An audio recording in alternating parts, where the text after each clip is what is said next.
Quando o oficial romano que estava diante dele viu como ele morreu, exclamou: "Este homem era verdadeiramente o Filho de Deus."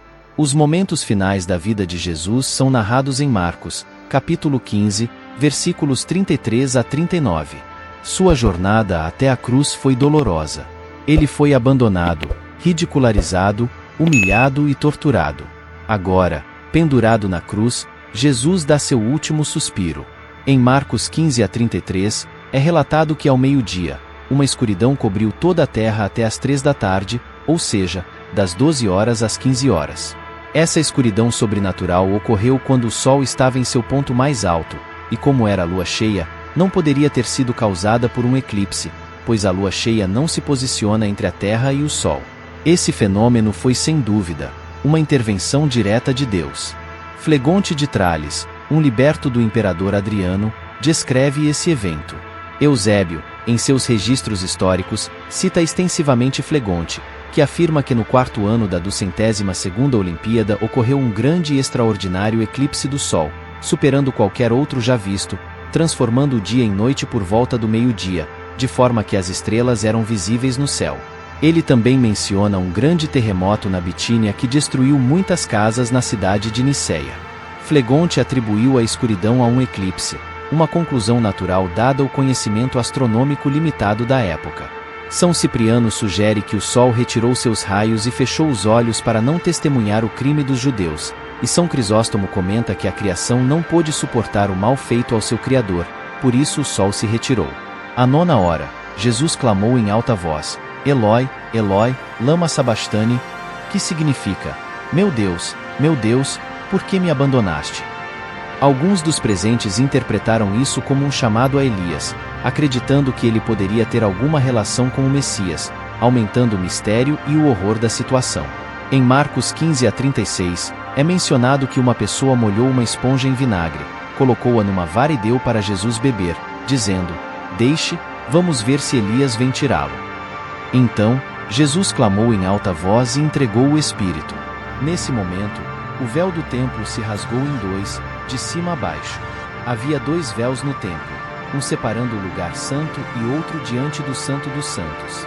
O lugar santo correspondia à nave de uma igreja, onde os sacerdotes estavam sempre presentes.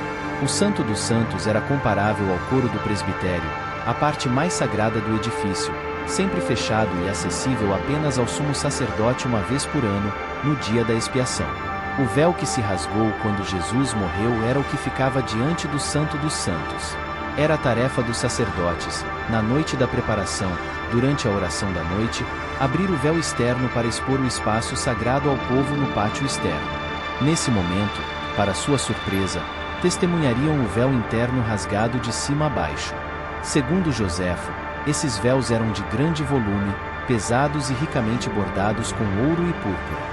O rasgar do véu significava, primeiro, que as cerimônias e rituais foram desvendados por Cristo e que, a partir de então, a barreira entre judeus e gentios foi rompida, permitindo que todos se aproximassem de Deus pelo sangue de Cristo.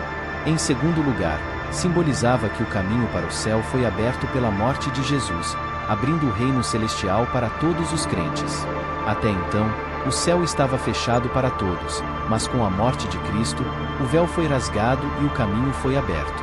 No versículo 39 do capítulo 15 de Marcos, o centurião que estava em frente a Jesus, vendo como ele clamou e expirou, disse: "Verdadeiramente este homem era o Filho de Deus." Embora a expressão "assim clamou" não apareça em todas as fontes, o papel do centurião era supervisionar a execução e garantir que a sentença fosse cumprida. Ele devia estar perto da cruz e percebeu algo tão diferente no comportamento do sofredor que o levou a exclamar espontaneamente. Durante aquelas horas, ele observou a mansidão e a dignidade de Jesus, ouviu palavras de fé e reverência dos cristãos, e, finalmente, presenciou o grito penetrante e inesperado que precedeu a morte de Jesus. Ele não pôde concluir outra coisa senão que Jesus era, de fato, o Filho de Deus. Marcos, em poucos versículos, transmite uma grande profundidade. Há muito a se considerar sobre os estranhos acontecimentos que ocorreram, mas hoje, a atenção se volta para o oficial romano que admirava Jesus. Após a morte de Jesus, ele impactou aqueles ao seu redor. O ladrão na cruz reagiu de maneira única a ele, e agora o soldado que o supervisionava reconheceu que ele era o Filho de Deus. Jesus havia mantido sua identidade oculta no início de seu ministério, mas agora estava claro para todos.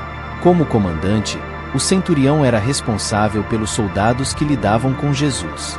Será que ele participou dos abusos e escárnios contra Jesus, coroando-o com espinhos? Talvez. Ou talvez ele fosse muito respeitável para tal comportamento. Talvez ele tenha sido responsável por designar Simão de Cirene para carregar a cruz de Jesus. Quando chegaram ao Gólgota, os pregos foram cravados nos pulsos de Jesus e ele foi erguido na cruz. Para o centurião, era apenas mais um dia de trabalho, supervisionando a execução de criminosos. No entanto, em algum momento, Jesus deixou de parecer um criminoso comum. Pode ter sido a maneira como ele lidou com o poder mundano, sem implorar por sua vida. Talvez tenham sido as palavras de amor de Jesus na cruz que o tocaram. Pode ter sido a estranha escuridão que cobriu a terra ou o rasgar do véu.